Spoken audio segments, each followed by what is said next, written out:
Hello বন্ধুরা, welcome to my channel W electric knowledge. আজকে আমরা ওয়ানিডা ফ্রিজের ডেমনস্ট্রেশন দেব। তো ওয়ানিডা ফ্রিজ দেখতেই পাচ্ছেন, আর এটা আপনার 3 স্টার। তো চলুন এই স্টার এবং ওয়ারেন্টি সম্পর্কে কিছুটা জেনে নিই। তো আমাদের দেখতে পাচ্ছেন যে এটা 3 স্টার পাওয়ার সেভিং গাইড। এটি হচ্ছে বিই আপনার কোম্পানি, আপনার স্টাম্প। তো দেখতে পাচ্ছেন আপনার 171 ইউনিট পার ইয়ার লেখা আছে। তো এই ইউনিট আপনার বছরে 171 পড়বে। তো 171 ইউনিট যে এটা দেওয়া আছে, আপনার কি সেটাই পড়বে, না তার বেশি না কম হবে? আর স্টার রেটিং কি আমার 3 স্টার, যেটা আমি ধরেন এখন ফ্রিজটি দেখতেই পাচ্ছেন 2022 পর্যন্ত, আপনার 2020 থেকে 2022 যে ডেট দেওয়া আছে, এই যে ডেটটা দেওয়া থাকে, এই ডেট অনুযায়ী আপনার স্টার রেটিং মানে আপনার করবে। আর ধরেন এই যে 2020 থেকে 2022 যে ডেটটা দেওয়া আছে, এই ডেট পর্যন্ত আপনার ফ্রিজটি 3 স্টার থাকবে। আর ডেট পার হয়ে যাওয়ার পরে ধরেন 23 পার মানে 22 পার হয়ে 23-এ আসলো, যখনই 23-এ আসবে আপনার স্টার রেটিং আবার কমতে থাকবে। কারণ স্টার রেটিং কমতে থাকবে এই জন্যই, আপনার ধরেন যত দিন গড়াচ্ছে, আপনার যত দিন যাচ্ছে, তত আপনার ধরেন কি হচ্ছে, আপনার টেকনোলজি বেড়ে যাচ্ছে। ধরেন আগে ছিল নন ইনভার্টার, তারপরে এখন ইনভার্টার চলছে। আর নন ইনভার্টার ছিল তার আগে কম্প্রেসারগুলো বহুত বড় বড় ছিল, তাতে প্রচুর পরিমাণে কয়েল ছিল, তাতে কারেন্ট খরচা বেশি হতো। তো এখন যত দিন যাচ্ছে আপনার তত উন্নত মানের কম্প্রেসার, মানে ইনভার্টার কম্প্রেসার, এবং প্রচুর মানে কয়েল কম তাতে।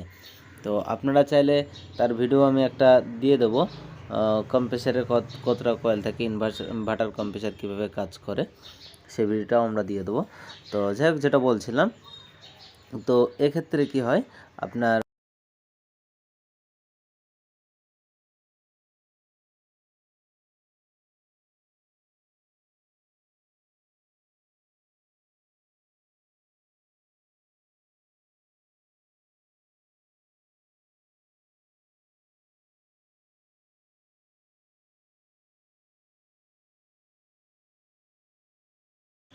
ওয়ারেন্টি আপনার ফ্রিজের ওয়ারেন্টি, আপনার যে ইলেকট্রনিক্স পার্টসগুলো আছে তার ওয়ারেন্টি 1 বছর থাকে।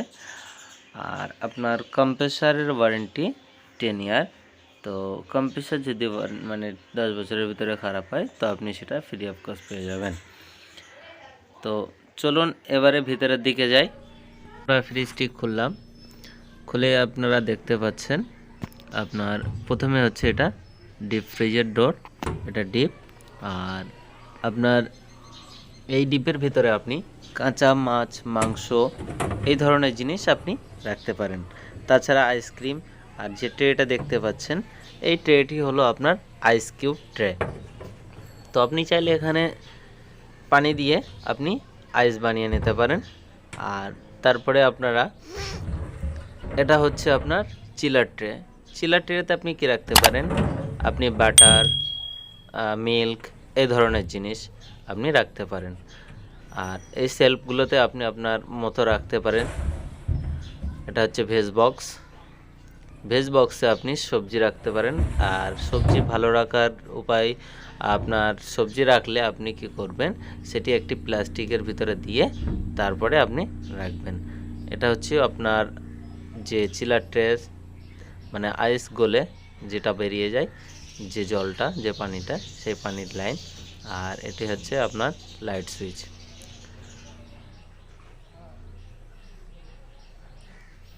আপনার বোতল র্যাকের দিকে আসি। আপনার এদিকে 4টে র্যাক আছে। এই যে যে ট্রেটার যে জায়গাটা, মানে ওটা হচ্ছে আপনার আইস কিউবের ট্রে আছে। এটা হচ্ছে আপনার এক ট্রে, ডিম রাখতে পারেন। ডিম রাখা সেলফে আপনি আপনার মতো ধরেন বোতল রাখার তো জায়গায় আছে, তাছাড়া ডিম রাখতে পারছেন, তাছাড়া মানে ক্যাডবেরি, এই ধরনের জিনিস আপনি রাখতে পারেন। তো এবার আমরা জানবো রেগুলেটর মানে আপনার যে কন্ট্রোলার যে মানে আপনার টেম্পারেচার কন্ট্রোলার, সেই বিষয়ে আমরা জানবো। তো চলুন জেনে নিই। সাইডের স্টিকারে কিছু ইনফরমেশান দেওয়া আছে, তো আমরা ডাইরেক্ট দেখব নবে। আর নব সবসময় দেখবেন নবের উপরে, আমি দেখানোর চেষ্টা করছি, নবের উপরে যে গোল একটা ছোট্ট কালো চিহ্ন দেওয়া থাকে, সেটাই হচ্ছে আপনাদের সেন্টার পয়েন্ট মানে নবের, সেটা হচ্ছে আপনার অ্যারো, সেটা যেদিকে রাখবেন সেই অনুযায়ী আপনার হবে। তো দেখতে পাচ্ছেন প্রথমে হচ্ছে অফ, তারপরে হচ্ছে আপনার উইন্টার, দেখেন কালোপনা চিহ্ন একদম উইন্টারে সোজাসুজি আছে। তারপরে মনসুন বর্ষা, তারপরে আপনার সামার গরম। তো এই তিনটে সিজন দেওয়া আছে। তো আপনি সর্বসময় চেষ্টা করবেন যখন আপনার ফ্রিজের লোড বেশি হবে আপনি এই অনুযায়ী ছাড়া আপনার মানে এই যে তিনটে সিজন দেওয়া আছে সিজন অনুযায়ী আপনি রাখতে পারেন। তাছাড়া আপনি আপনার ফ্রিজের লোড অনুযায়ী আপনি সেটা বাড়িয়ে কমিয়ে আপনি রাখতে পারেন বা বাড়িয়ে দিলেন বেশি হলে। আর মাঝখানে যে বাটনটা দেখতে পাচ্ছেন এটা হচ্ছে ডিফ্রস্ট বাটন। আমরা ডিফ্রস্ট বাটনটি হচ্ছে আপনার যখন কুলিং চেম্বারে আইস জমে যাবে অতিরিক্ত, তখন আপনি আইসটাকে গলাতে চাইলে আপনি এই বাটনটি প্রেস করলে আপনার কম্প্রেসার অফ হয়ে যাবে, আপনার ফ্রিজে লাইন থাকবে বাট কম্প্রেসার অফ হয়ে যাবে, আপনার আইসগুলো গলে যাবে। তো ভিডিওটি ভালো লাগলে অবশ্যই লাইক কমেন্ট শেয়ার করবেন এবং নতুন হলে অবশ্যই সাবস্ক্রাইব করে পাশে থাকা বেল আইকন বাজিয়ে অল নোটিফিকেশন অন করে দেবেন। বাই।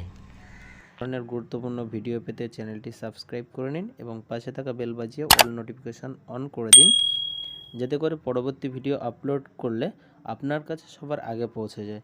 তো চলুন আমরা জেনে নিই। দেখতেই পাচ্ছেন আমাদের টেম্পারেচার যে রেগুলেটরের মাঝখানে যে কালো চিহ্নটা দেখতে পাচ্ছেন, কালো চিহ্নটা দেখুন তীর মতো দেওয়া আছে, ওই যে ওটা একে আছে। আর এক থেকে আপনার দেখুন নিচে অফ লেখা আছে, মানে এই দিক থেকে আপনি যদি ঘুরে দেন একটা আওয়াজ হবে এবং তারপরে আপনার ফ্রিজটা অফ হয়ে যাবে। তো প্রথমত 1 থেকে আপনার 3 পর্যন্ত দেখুন 2 নম্বর, আর 2 নম্বরে দেখতে পাচ্ছেন একটা সিম্বল দেওয়া আছে, এটা হচ্ছে আপনার উইন্টারের সিম্বল। তো আপনারা বেশিরভাগ মানুষ জানেন, আমরা সবাই জানি যে ঠান্ডার সময় আমরা উইন্টারে দিয়ে রাখি। তো অ্যাকচুয়াল নিয়ম হচ্ছে যেটা, আমি সেটা লাস্টে বলবো, তো আগে এগুলো বলে নিই। তো উইন্টারে দিয়ে মানে আমরা উইন্টারে রাখি। তো এটা যেহেতু